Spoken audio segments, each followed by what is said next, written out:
Mkazi wa Kipunguni B, Charles Shirima mwenye umri wa miaka 28 amefikishwa katika mahakama ya hakimu mkazi Kisutu, Dar es Salaam akikabiliwa na mashtaka 42 yakiwemo kujitambulisha kuwa yeye ni Tulia Ackson wakati akijua ni uongo na kujipatia fedha kwa njia ya udanganyifu na kuzitakatisha.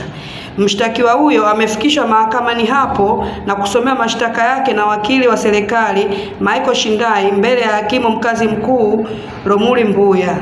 Akisoma mashtaka hayo, Shindai amedai kuwa kati ya mashtaka 42 yanayomkabili Shirima, mashtaka 9 ni ya kuchapisha taarifa za uongo kupitia mtandao wa kijamii wa Facebook, kwamba ametoa mkopo hadi wa shilingi milioni 50 kupitia taasisi ya Tulia Trust Foundation.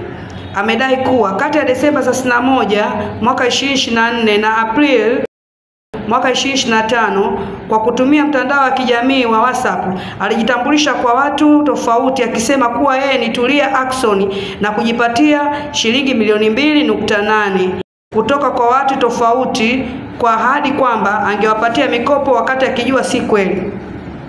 Mshtakiwa huyo pia anadaiwa kutumia laini iliyosajiliwa kwa majina ya watu wengine pasipo ridhaa ya mtoa huduma. Katika shtaka la 42 inadaiwa kuwa kati ya Desemba 24 mwaka 2025 na Aprili mwaka 2025 katika maeneo mbalimbali jijini humo, mshtakiwa huyo alitakatisha shilingi milioni 2.8 ambazo ni zao la uhalifu.